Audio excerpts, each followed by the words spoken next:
Kalau kamu tak boleh nak mentadbir negara kamu, kamu jangan mengatakan negara lain memerlukan anda untuk mereka hidup. Assalamualaikum warahmatullahi wabarakatuh. Balik lagi channel gua Rizal Saputra. Apa kabar kalian teman-teman semuanya? Semoga kalian semua selalu dalam keadaan sehat walafiat. Amin ya rabbal alamin.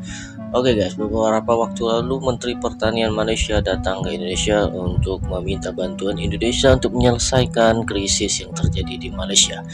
Namun dengan hal itu netizen dari Malaysia sendiri seakan-akan tidak terima ya, bahwa negaranya yang katanya atau diyakinnya ya lebih maju daripada Indonesia meminta bantuan ke Indonesia.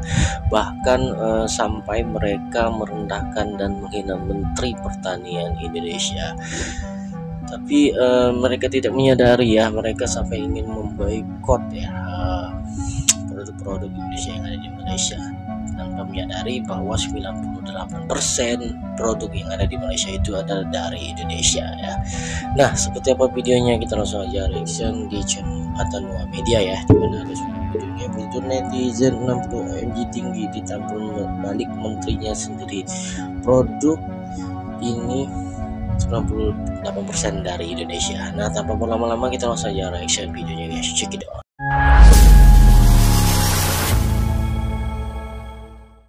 Kalau kamu tak boleh nak mentadbir negara kamu, kamu jangan mengatakan negara lain memerlukan anda untuk mereka hidup.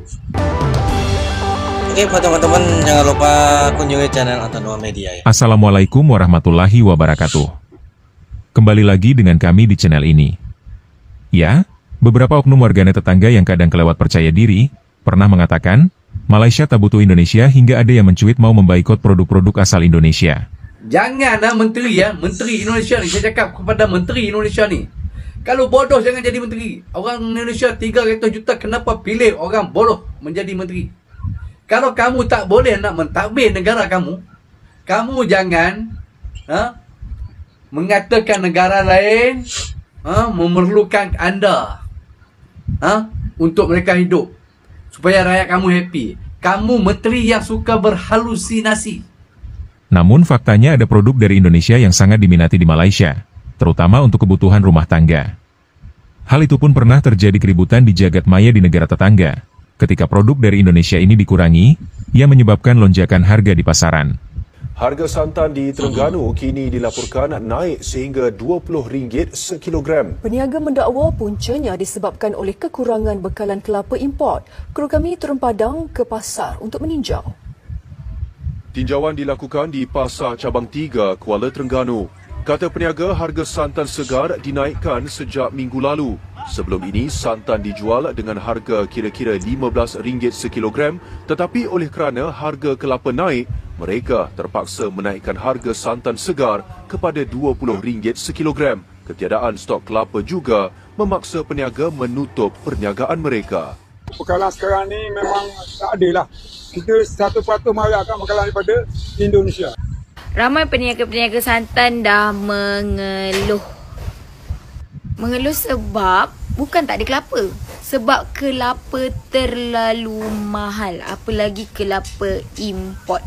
Kelapa ada tapi kelapa terlalu mahal. Macam mana kita nak kira nak jual? Kerana sebabnya harga kelapa dia punya naik tak menentu. Kejap naik sampai peniaga-peniaga sendiri tak tahu nak letak harga santan tu sebenarnya berapa. Betul ke tidak? Cek korang komen. Harga nyok 2025 keras bos.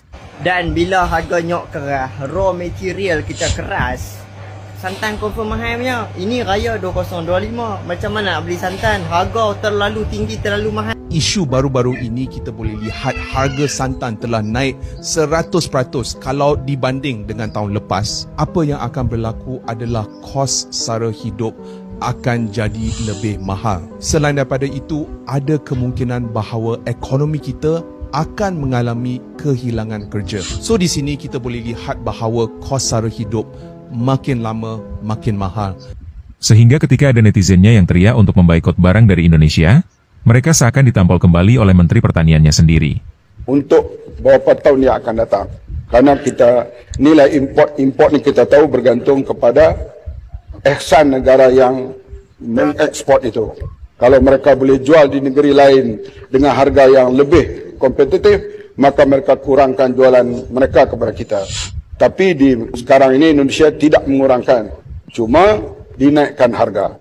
Itu hak mereka. Karena kita tahu pasaran kelapa bergantung kepada apa-apa pun, bergantung kepada permintaan dan penakan harga produk berdasarkan kelapa, terutamanya santan, ada disebabkan oleh beberapa faktor utama. Pertama, peningkatan harga kelapa di pasaran sejak November 2024. Berpunca daripada kenaikan harga kelapa import dari Indonesia. Berikutan kekurangan bekalan serta peningkatan ekspor kelapa Indonesia ke China. Harga kelapa import dari Indonesia pada Januari 2024, RM1.10 sebiji. Meningkat kepada RM1.80 sebiji Oktober 2024.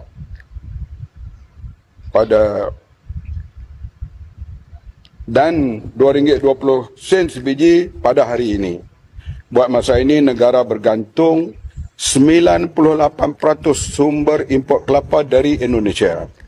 Tuan Speaker minta soalan ini masih panas sekarang ni, soal santan. Di bawah intervensi jangka pendek, PKPM melalui Fama akan membawa masuk 640,000 biji kelapa tua setiap bulan daripada Indonesia, Sabah dan Sarawak, bagi memastikan bekalan kelapa bagi kegunaan Semenanjung terutama semasa musim perayaan mencukupi. Sehingga 4 Mac 2025, Fama dan Fama Corporation telah membawa masuk bekalan kelapa tua 734,096 biji dari negeri Sabah dan negara Indonesia dengan nilai belian 1.615 juta. Kemudian di sisi lain, ada warganet sebelah yang bingung karena melihat pemerintahan di negara tetangga malah akan mengekspor kelapa ke Cina. Sementara di Malaysia mengalami kekurangan kelapa maupun produk turunannya sehingga menyebabkan harga yang mahal di pasaran. Mak Sabu ni berada di alam khayal atau alam yang nyata. Nak ekspor kelapa ke China, santan dalam negara pun tak cukup. Kita sendiri pun import kelapa dari Indonesia. Mak Sabu ni macam mak jening lah keluh netizen dalam media sosial. Bila Yang Berhormat Menteri Datuk Seri Muhammad Sabu melakukan pertukaran memorandum MOU antara Malaysia dan China untuk ekspor kelapa segar. Mula-mula kita kena tahu di Malaysia ni ada dua jenis kelapa. Yang pertama, kelapa matak ni sesuai untuk buat santan. Yang kedua, kelapa pandan untuk kita minum, untuk hodok jual tu, tepi-tepi jalan, kelapa muda tu, kita panggil kelapa pandan. Dan kita kena tahu juga, petani dekat Malaysia ni banyak tanam kelapa pandan. Hok kita minum tu, iaitu memang banyak di pasaran, memang banyak ditanam di Malaysia. Kelapa matak ni, hok buat sate tu, hok kurang di Malaysia ni. Hok kurang di Malaysia. Sebab tu, kita kena import kelapa tu di Indonesia untuk mencukupkan bekalan kita. Sebab itulah Yang Berhormat Menteri Datuk Seri Muhammad Sabu ni tanda tangan MOU untuk ekspor kelapa segar. Ini akan membuka peluang kepada rakyat Malaysia untuk tanam pokok kelapa pandan. Sebab kalau pokok kelapa matak tu, hok buat sate tu, dia lambat dapat hasil. Yang kelapa segar, kelapa pandan macam ni, hok orang minum ni, cepat kita boleh jual. Nak kritik boleh, tapi banyak yang membaca dulu. Ya, kadang-kadang tidak semua warganet sebelah ini cerdas. Ada juga yang 11-12 dengan negara lain. Mereka tidak menelusuri ataupun mencari tahu, dan menganalisa kenapa hal demikian terjadi. Indonesia memang menjadi salah satu negara yang mengekspor kelapa ke Malaysia, baik dalam bentuk kelapa bulat maupun produk olahan. Sebagai contoh seperti minyak kelapa, santan, maupun produk arang dan produk-produk turunan lainnya. Hal ini karena ada permintaan dari negara pengimpor. Ia menjadi salah satu barang ekspor yang cukup tinggi terutama untuk kebutuhan rumah tangga. Dan jika memang tetangga mau boikot produk Indonesia, maka pasar kelapa Indonesia bukan hanya Malaysia, akan tetapi ada negara-negara lain yang juga membutuhkannya. Nah, ketika ada yang mengatakan Malaysia tak butuh Indonesia, maka itu merupakan pernyataan warganet yang sombong tetapi bodoh. Setiap negara saling membutuhkan antara satu dengan yang lainnya dengan ragam barang entah itu impor maupun ekspor. Oke, terima kasih sudah menonton video ini hingga usai. Oke guys, gimana menurut kalian tentang video kita reaksi tadi ya? Dimana ada Pakcik Malaysia begitu dengan sombongnya, bahkan berkata dengan omongan besar tidak butuh Indonesia. Namun faktanya ya, Menteri Pertanian mereka datang ke Indonesia untuk meminta bantuan Indonesia ekspor ya beras seperti kelapa ya ke Malaysia. Itu tandanya mereka sedang krisis ya. Namun mereka ini netizen ini ya seperti tidak mengetahui, bahkan seakan tutup mata ya. Yang mereka tahu adalah negara mereka itu lebih maju daripada Indonesia.